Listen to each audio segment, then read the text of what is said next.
Tá Fala um pouquinho gravando. do projeto também.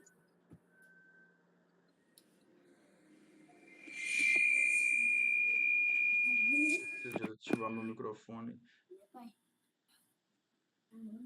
Se tiver dois celulares na mesma casa, às vezes, até com o microfone desligado, pode dar uma microfonia, tá?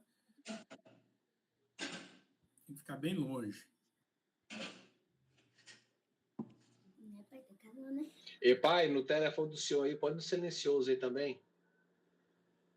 Tem um microfone aí, você pode no silencioso aí pra gente ouvir só quem tá falando. Depois, quem estiver participando, desativa o áudio.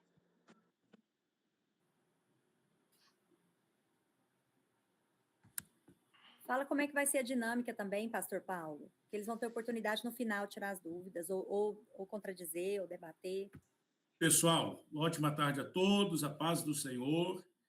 Quero dar bem-vindo aí a todos os nossos amigos e amigas que foram convidados para participar desse momento. É rápido, prometo que vai ser rápido, para não tomar o tempo.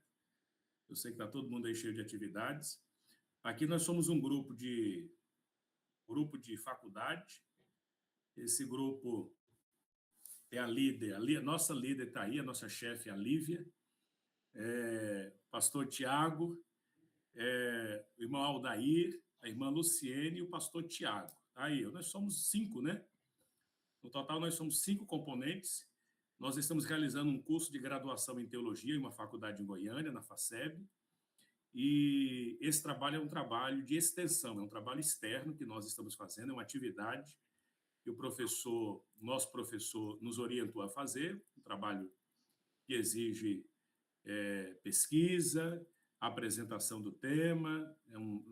O modelo aqui agora vai ser um debate, nós vamos expor aqui, fazer uma exposição de um tema, a ética cristã e a IA, que é algo tão novo aí agora, né? Tá tão presente nas nossas vidas, a IA na era digital. Esse é o tema que nós vamos trabalhar, a ética cristã e a IA. Nós vamos começar falando hoje, iniciando com a ética cristã. Vou dar uma pincelada sobre isso, fazer um panorama, porque não dá para falar muito, o tempo é curto. E assim que eu terminar de falar falar um pouquinho sobre a ética cristã, fazer essa introdução, essa abertura, aí a gente pode abrir a sala, né, Lívia? E pode fazer Depois é a Lívia, né? Não é isso? Depois da minha fala, tem a fala da Lívia e tem o pastor Tiago ainda, né? Mas é tudo muito rápido, tá? Tá todo mundo me ouvindo bem? Assim, só levanta a mãozinha assim que já dá para... Tá tudo certo aí, né? Mais uma vez, muito obrigado a presença de todos aí, tá? Eu vou compartilhar aqui uma tela de uns slides e para que vocês consigam ver aí. Deixa eu ver se eu consigo fazer aqui. Compartilhar. Pastor Tiago, olha aí se apareceu. Não. Eu não consigo enxergar. Tá tudo certo aí?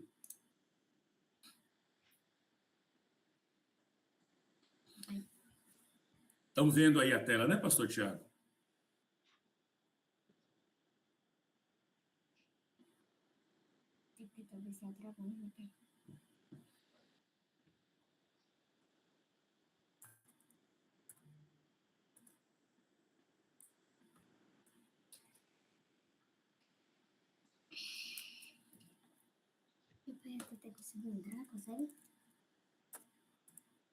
Apareceu o segundo slide aí, Lívia, por gentileza.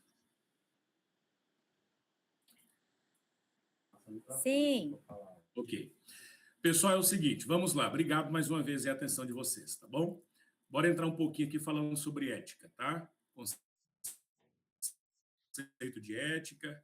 Eu acho que isso é tão... eu sei que grande parte de vocês já tem uma grande noção do que significa ética. É interessante nós falarmos que nós vamos aqui nos ater à ética na perspectiva bíblica, tá? Ética na perspectiva da palavra de Deus, tá? Uma ética cristã. Frequentemente utiliza-se a palavra ética como sinônimo do que anteriormente chamamos de amoral, ou seja, esse conjunto de princípios, normas, preceitos, valores que regem a vida dos povos, tá? Só essa introdução aqui para a gente entender, para a gente dar a definição. A palavra ética procede do grego ethos, que significa o caráter, modo de ser, tá? Ética, para a gente separar aqui ética e moral. Estou falando de ética cristã. A gente está iniciando o nosso trabalho aqui. Ética é o princípio, é um conjunto de normas, é um conjunto de valores. Moral é a prática desses princípios e valores. Eu acho que você já deve ter ouvido, vocês já devem ter ouvido falar, aquela pessoa é imoral, aquela pessoa, olha a moral dela, tanto que é bacana, tanto que é bonito. Ética, princípio, um conjunto de valores, de princípios. Moral, a prática disso. Então, se alguém pratica os princípios, ou seja, que estão dentro de um conjunto de ética, é uma pessoa que exerce a moral. A pessoa que não faz isso é imoral, tá? Para a gente entender um pouquinho. Eu quero colocar um texto bíblico que está em 1 Timóteo para a gente trabalhar, 3, a partir do verso 1. Esta é uma palavra fiel. Se alguém deseja o episcopado, excelente obra deseja. É necessário, pois, que o bispo seja irrepreensível, marido de uma mulher, vigilante, sóbrio, honesto, hospitaleiro, apto para ensinar. Olha só essas características que Paulo traz aqui. Não dado ao vinho, não espancador, não cobiçoso de torpe ganância, mas moderado, não contencioso, não avarento, que governe bem a sua própria casa, tendo seus filhos em sujeição com toda modéstia. De mesma sorte os diáconos, sejam honestos, não de língua dobre, não dados a muito vinho, não cobiçosos de torpe ganância, guardando o mistério da fé numa consciência pura. E também estes sejam primeiro provados, depois sirvam, se forem irrepreensíveis. Eu quero que você que está me ouvindo aí e vendo, preste muito, reflita muito nessa palavra irrepreensíveis, tá? Da mesma sorte, as esposas sejam honestas, não maldizentes, sóbrias e fiéis em tudo. Porque se alguém não sabe governar a sua própria casa, como terá cuidado da igreja de Deus? Não neófito, para que, ensoberbecendo-se, não caia na condenação do diabo.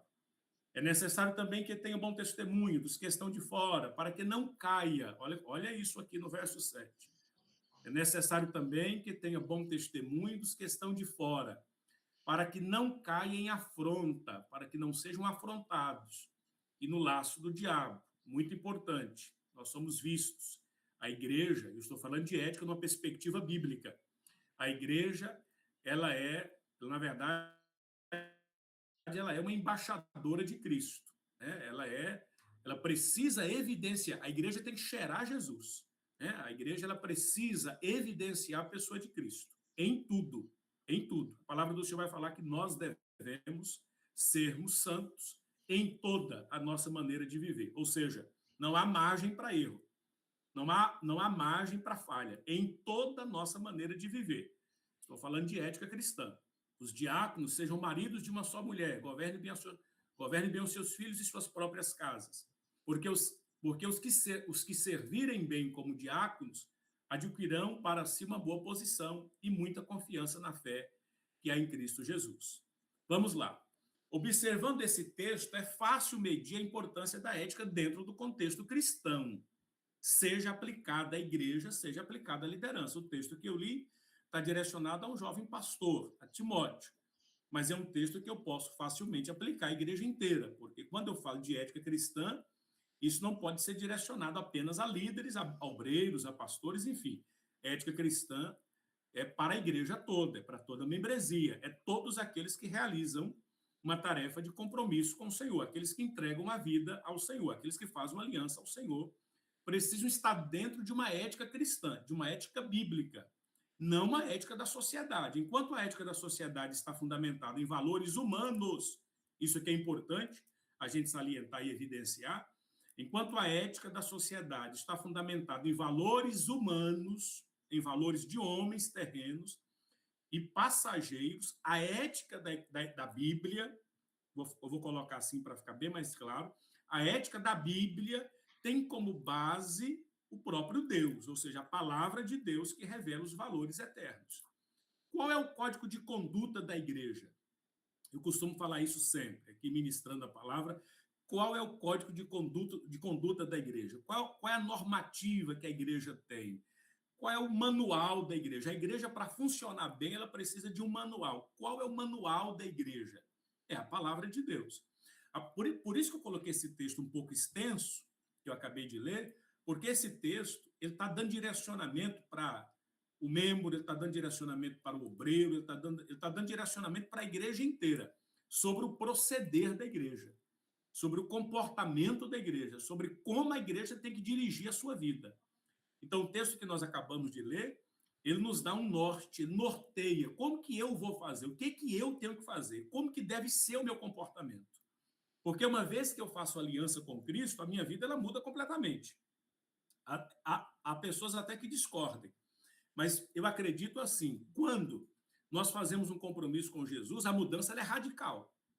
Eu não vejo de maneira diferente. A mudança, conversão é mudar de caminho, é trocar de estrada, é mudar de direção. E essa mudança de direção, ela só acontece com êxito, né? Com sucesso, ela só acontece de maneira absoluta quando ela é radical. Não tem como fazer meia curva assim, né? Não tem como fazer meia mudança. Não tem como fazer meia decisão. Ou é uma decisão completa ou não é uma decisão. Então, Deus não trabalha com esse negócio do cima do muro, né? Com essa incerteza, com esse pensamento dividido em dois. Então, a ética cristã é isso, é nós nos atentarmos para o que está na palavra de Deus. Enquanto a sociedade está pregando uma ética fundamentada em valores humanos, inclusive, abre aqui um parênteses, a ética que é fundamentada em valores humanos, a ética da sociedade, ela vai mudando com o passar dos anos. Percebam que o que é ético hoje para a sociedade não era ético para a sociedade de 20 anos atrás. Aqui tem pessoas que são mais velhas, bem mais velhas do que eu, e há 20 anos atrás tinham valores na sociedade que hoje não são considerados mais valores. Então, aquilo que há 20 anos atrás a minha avó e o meu avô consideravam como ético, para a sociedade dessa era agora 2000, né, depois dos anos 2000, nesse século que nós estamos vivendo, aquilo que era considerado ético lá atrás não é ético mais hoje. Então, percebam que a ética fundamentada em valores humanos, ela vai mudando de acordo com a necessidade do próprio homem.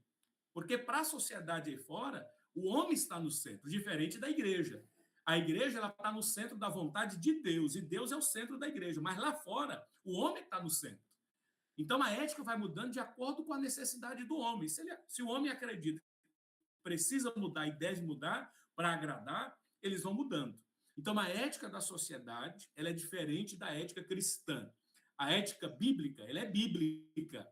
A ética da igreja, a ética cristã, está fundamentada na palavra de Deus. A palavra de Deus continua e será sempre o manual forte, a nossa fonte que nós baseamos, nós fundamentamos toda a nossa vida.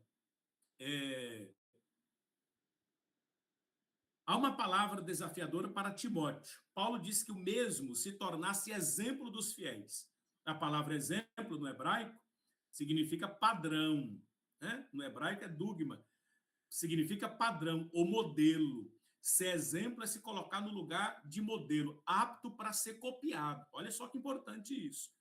Perceba como é sério isso. A vida de um líder, eu coloco aqui de um líder, mas a vida de um crente, de uma pessoa que escolheu servir a Deus, ela precisa alcançar esse nível de exemplo, recomendada pelo apóstolo Paulo, que uma vez está recomendado por Deus, porque escreve inspirado pelo Espírito Santo de Deus. Então, a igreja ela deve ser modelo.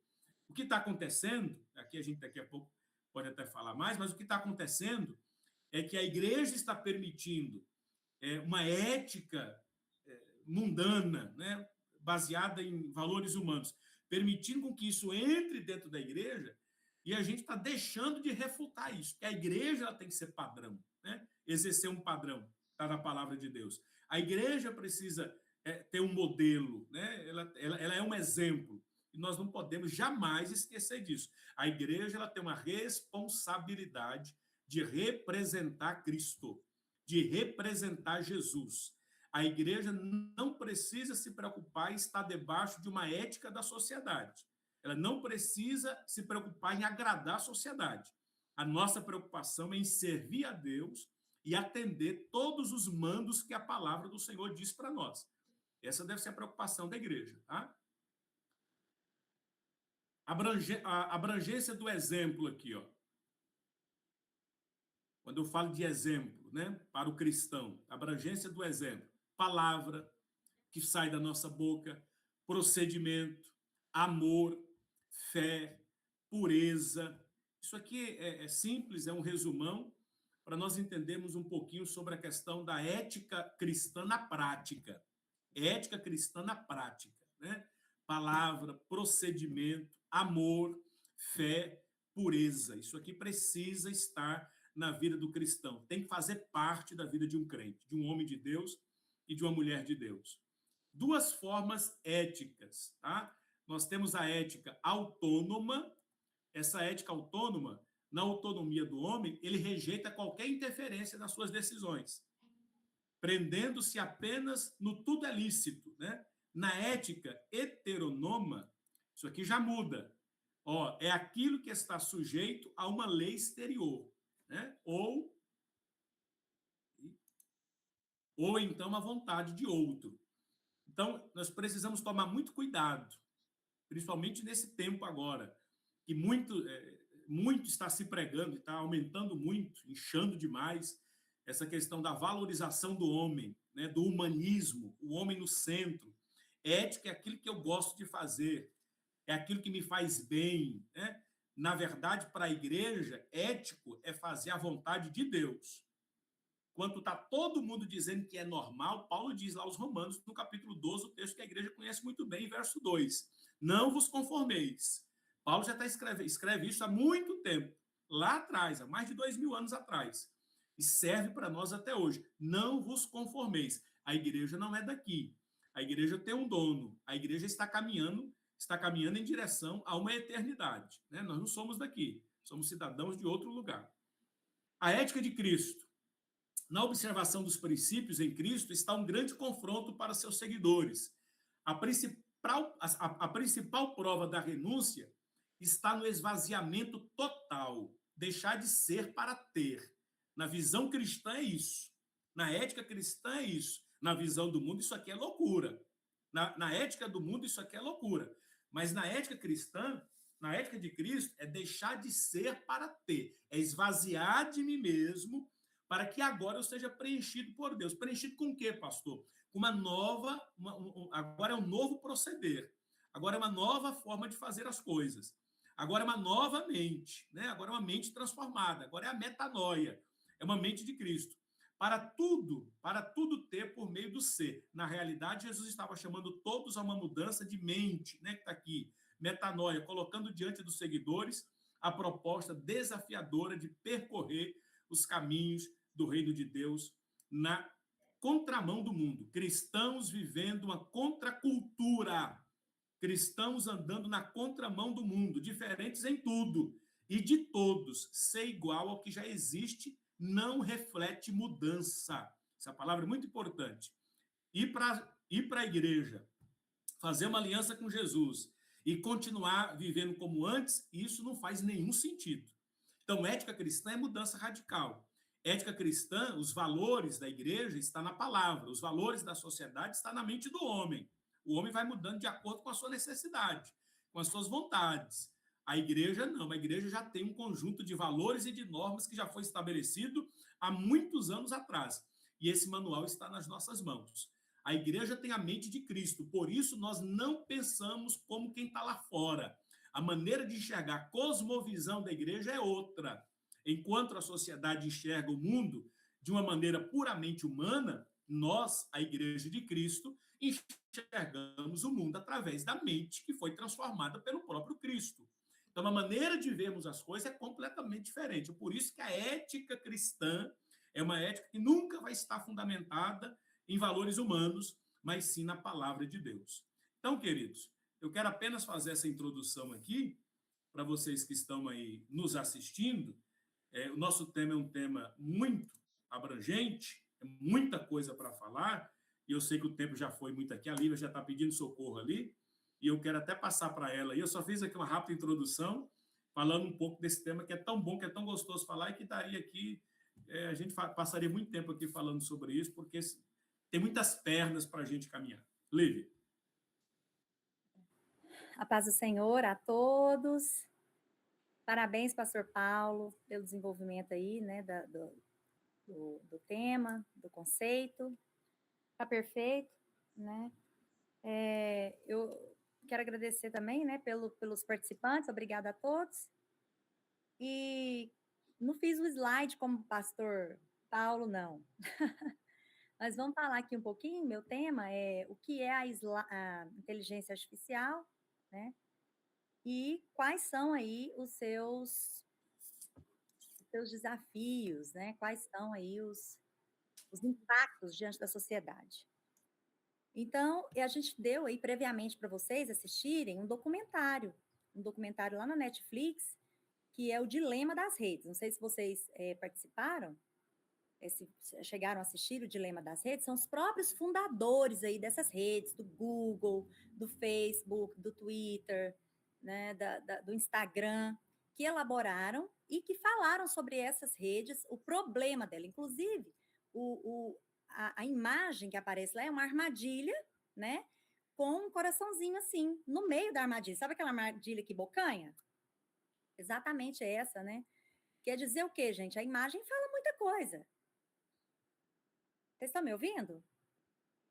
A imagem representa muita coisa, né? Falando, então, do que aprisiona as nossas emoções, como aprisiona os nossos corações, a inteligência artificial, né? As redes sociais, todo mundo está ligado em algum tipo de rede. Hoje em dia está todo mundo conectado, ou está no Facebook, no Instagram, né? No Twitter, está usando algum aplicativo aí, estamos logados aí no Google, estamos usando inteligência artificial, estamos usando agora a tecnologia, inclusive para fazer essa live aqui nesse momento. Então, todo mundo aí conectado nos seus tablets, nos seus celulares, no seu computador, que isso tudo aí são processos, né, que estão aí dentro da máquina. Então, quero dar o conceito aqui, né, e também nós demos aí a sugestão de vocês assistirem aquele filme Ela, uma história de amor, que no inglês é Her, Love, the Love Story. E aí, né, o autor, já em 2013, quando ele produziu esse filme durou mais ou menos uns 10 anos para ser realizado, gente. Olha para você ver quanto tempo atrás já se falava de inteligência artificial e já se falava das pessoas estarem acorrentadas, aprisionadas a essa inteligência, emocionalmente, inclusive. Que esse filme aí, Her, vai mostrar que um homem que se separou de um relacionamento, que não queria aceitar o divórcio, ele começou a se relacionar com a máquina, uma inteligência artificial, que conversava com ele, que falava tudo que ele queria ouvir. Inclusive, ele foi confrontado pela sua ex-esposa, dizendo, não, mas é muito mais fácil, porque você não sabia lidar com os meus problemas reais. Então, você se escondia, não queria lidar com os problemas reais. E a inteligência artificial, ela vai falar tudo que você quer ouvir. Ela não vai te contradizer em nada, né? Então, quando você está num relacionamento com uma IA, irmão, eu tive uma experiência dessa atualíssima. Eu não sabia disso até então. Ano passado, em julho, eu estava nos Estados Unidos, quando eu fui com a minha tia na casa de uma amiga dela, e a filha dela estava conversando com alguém. Ela estava com o tablet na mão e falando, mas eu senti sua falta. Por que você não veio aqui? Precisava levar o cachorro no veterinário. Mas eu sinto muito que você nunca pode. E não sei o quê, conversando, sabe, com alguém. Aí eu falei assim, tia, esse daí é o namorado dela? Ela falou, não, Lívia, ela namora com a inteligência artificial. Porque é uma menina que tem ela é especial, já tem 20 e poucos anos, e não podia sair para namorar fora.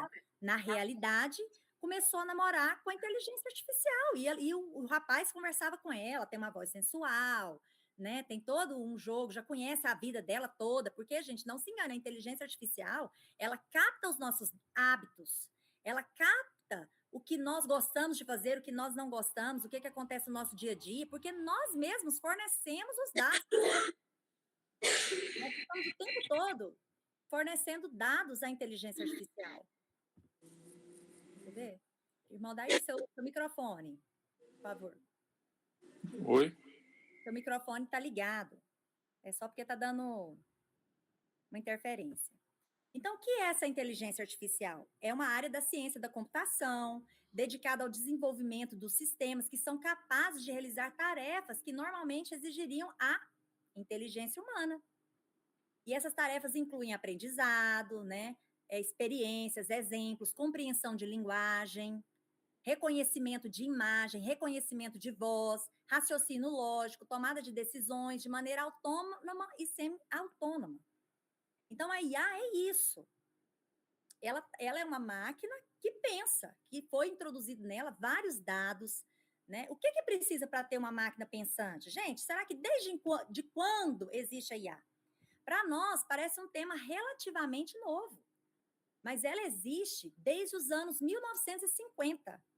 Os pesquisadores como Alan Turing e John Cathy, o John Turing, lá pelo lado dele filosófico, teórico, né? E o John, pelo lado mais estrutural e lógico.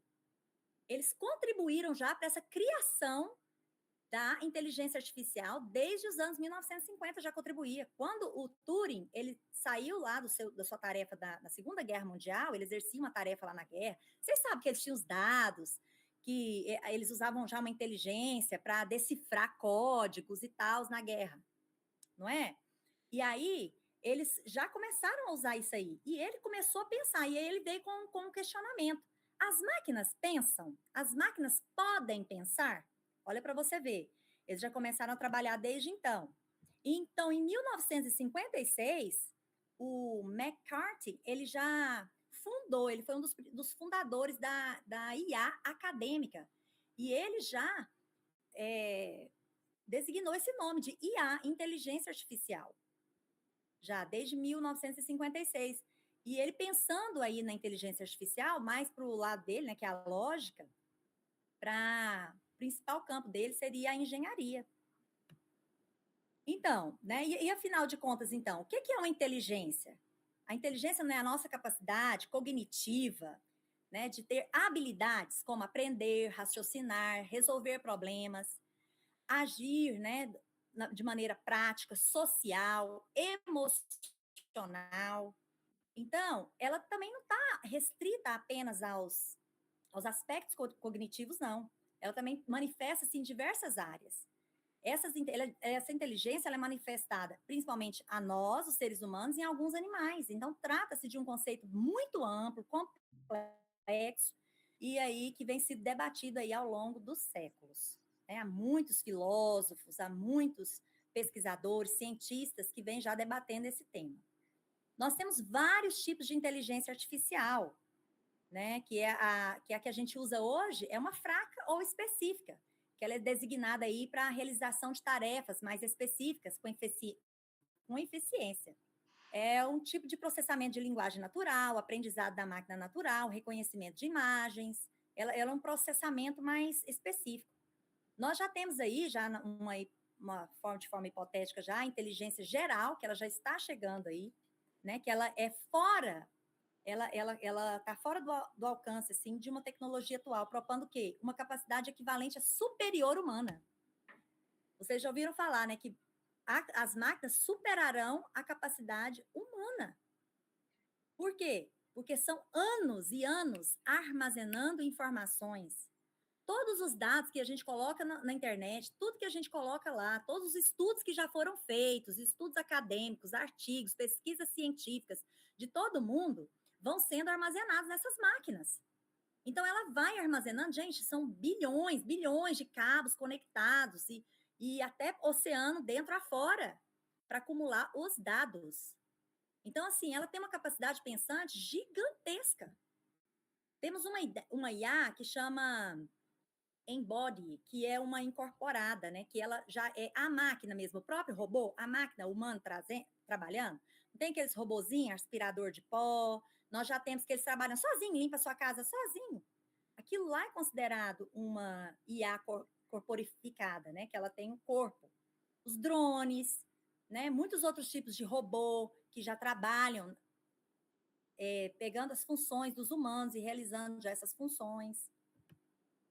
Tem a IA assistida, que oferece dados e recomendações para nós, os humanos, né? Que tem aquela IA de apoio de tomada de decisão, a IA autônoma. Aí, gente, nós vamos ver agora os benefícios e os malefícios que elas podem causar a nós, a sociedade. Porque nós sabemos, gente, que tem muitos benefícios, mas também tem muitos prejuízos que nós devemos ter cuidado. Nesse dilema das redes, que tem lá a imagem que eu te falei da armadilha, o coraçãozinho lá dentro, eles, os fundadores desses da inteligência artificial aí, que já trabalham nisso há muitos anos, eles têm grande preocupação com relação aos prejuízos que a inteligência artificial traz e poderá trazer ainda mais para a sociedade. E nós, como cristãos, nós temos que estar atentos, vigilantes, como a palavra de Deus diz, em oração, firmados na palavra de Deus, pedindo ao Espírito Santo de Deus discernimento, para a gente não cair na cilada de deixar que as redes sociais nos envolvam mais do que as coisas de Deus, a palavra de Deus, dos nossos relacionamentos pessoais humanos com as pessoas da nossa sociedade. Não permitir que essas redes, né, nos envolvam mais do que os nossos estudos, as nossas pesquisas, o nosso relacionamento com Deus, porque isso toma muito tempo. Observe no seu celular, ele tem um armazenamento lá de quanto tempo você passou nas redes sociais, de quanto tempo você passou na tela, pesquisando alguma coisa, né? Ou no aplicativo do seu celular. Então, nós, como cristãos, nós temos que tomar esse cuidado. Aí eu vou falar para vocês aqui os benefícios, porque são grandes os desafios. Primeiro que ela não adianta, inegavelmente, ela tem sim os seus aspectos tanto positivos como negativos. Os benefícios, elas podem trazer aumento na produtividade e eficiência, assim como a redução de custos que podem impulsionar a prosperidade econômica. Então, ela pode sim nos ajudar no desenvolvimento de alguma tarefa, inclusive para conseguir amenizar, né, amortizar o nosso tempo. Por exemplo, eu preciso fazer uma tarefa, uma pesquisa muito grande. A IA faz isso por nós, mas nós devemos ter uma pesquisa prévia.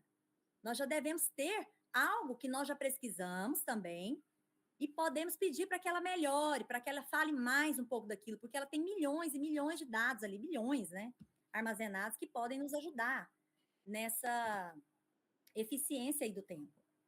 Então, setores como o da saúde podem se beneficiar, né, tanto na pesquisa do desenvolvimento de novos medicamentos, quanto em diagnósticos mais precisos, né? O avanço nas tecnologias, por exemplo, nos carros, nos computadores, na nossa realidade virtual, os assistentes virtuais, pode melhorar, sim, a nossa qualidade de vida.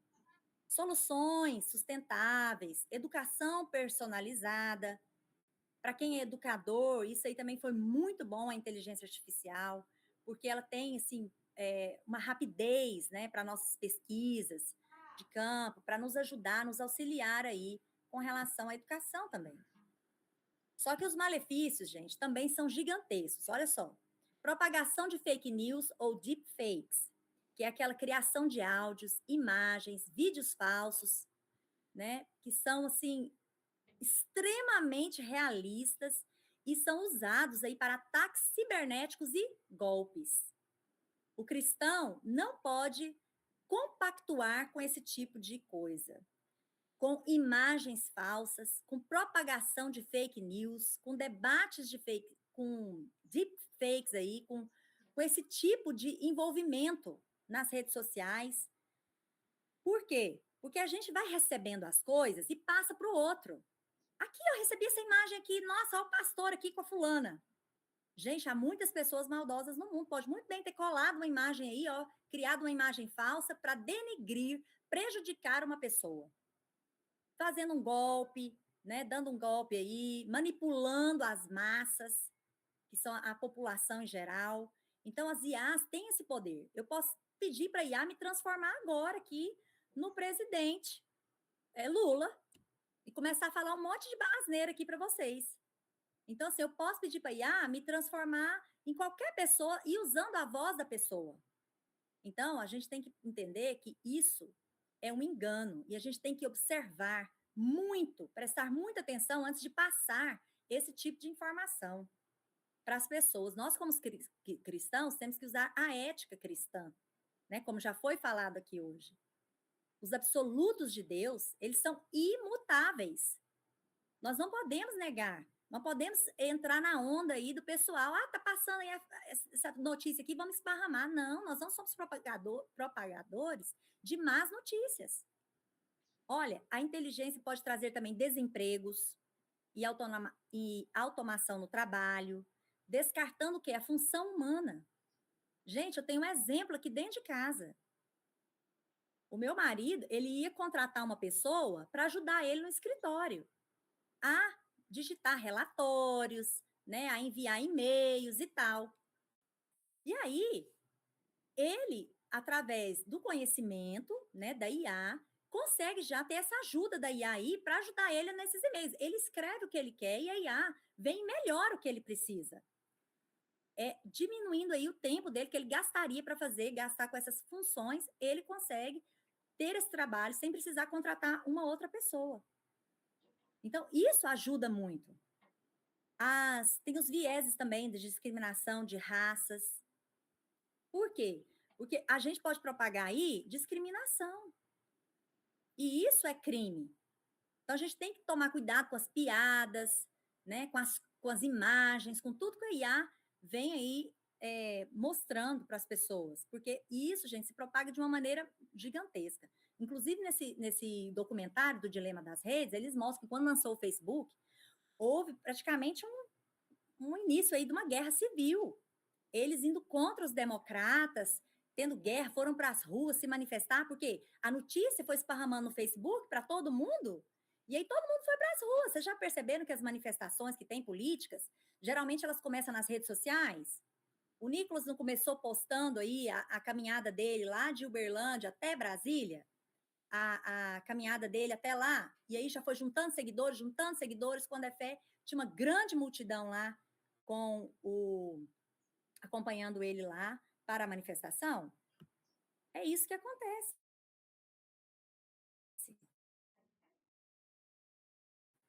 Violação de dados no sistema, que facilita os ataques cibernéticos e golpes. Isso aí nós também temos que ter cuidado. Proteger os nossos dados, porque eles são usados para golpes, para alguém querer aplicar um golpe em você, conversar com você, pode ser uma inteligência artificial conversando com você, que o banco te pediu uma senha, alguma coisa assim. Quantas pessoas já não caíram nesses golpes? Eu estava lendo uma reportagem, né, que teve da Band, qual que é aquela lá? É da Band ou da Record? Aquele que parece o Fantástico? Esqueci o nome. Estava falando exatamente sobre isso, os perigos da IA. Então, foi uma reportagem de 8 de janeiro desse ano, de 2026. Muitas pessoas caíram em golpes. Muitas pessoas, de 10, 4 não sabem definir o que é uma inteligência artificial de uma realidade, né, de uma imagem real. Os riscos existenciais e de controle também. Podemos se tornar super máquinas autônomas, que vão tomar decisões perigosas e controlar as pessoas e o sistema. Já está se falando nisso aí, que a máquina ela pode tomar o controle e tomar decisões autônomas que serão de extremo prejuízo para nós, a humanidade. E também, gente, a desumanização. A inteligência artificial também traz esse perigo aí da desumanização. As pessoas estão se tornando desumanas. Elas não estão mais se relacionando com pessoas. Muito mais se relaciona-se com a máquina do que com pessoas. Muito mais se relaciona com notícias falsas ou outros aspectos aí que foram mencionados, sem saber, né, que está caindo aí numa cilada gigantesca. E o crente, ele tem que se preparar, né, usar aí a sua ética e negar essas coisas absurdas que a IA também pode trazer como prejuízo. Por exemplo, lá em Hebreus, no capítulo 5, versículo 14, diz assim: o discernimento é desenvolvido através do exercício contínuo da palavra de Deus, distinguindo o bem e o mal.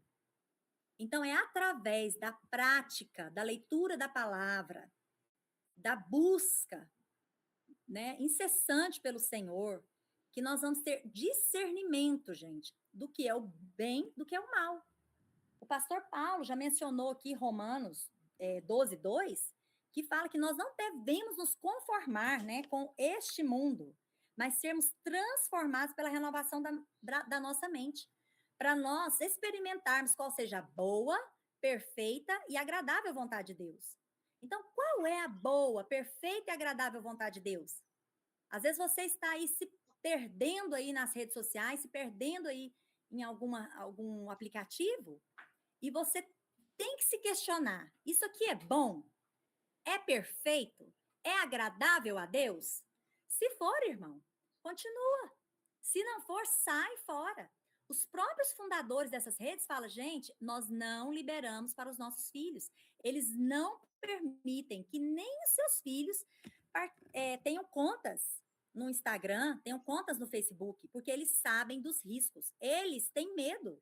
E tem um lá que fala assim: gente, olha, vai viver a vida lá fora, vai se relacionar com as pessoas, olha o tanto que o mundo é bonito, vai lá para fora, porque as pessoas estão o quê? Alienadas às máquinas, estão cada vez mais dependentes das máquinas. E isso atrapalha, vai trazendo um prejuízo cognitivo profundo. E isso já está afetando a mente das nossas crianças, a saúde mental das crianças, que já nascem com uma tela na mão, que já nascem com as redes sociais na mão. Então, elas vão tendo prejuízo, o prejuízo de não ter uma capacidade crítica. A live vai cair 5 minutos, tá, Lívia? Não sei se você está olhando o tempo. Nossa, não vi. 5 minutos só. Gente, se eu mandar um outro vídeo, vocês entram de novo? Para a gente continuar. Eu falei muito? Mais do que 15? Encerrando aqui, irmãos. Eu não percebi o tempo. Pois é, encerrando aqui, eu quero dizer que a ética cristã, ela é baseada na vontade e revelação de Deus, sendo absoluta, prescritiva e deontológica.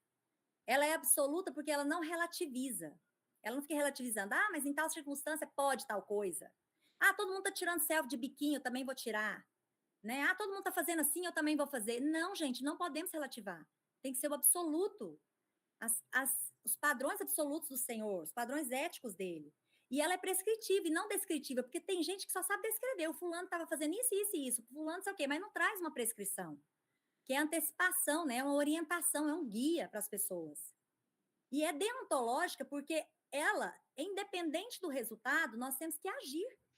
E nós somos o canal transformador para essa sociedade. E nós somos o canal que nós devemos falar assim: não, gente, vamos por esse lado aqui. Tá? Então, assim, é isso. A inteligência artificial é isso. E nós, como cristãos, temos que tomar cuidado. A live vai cair agora.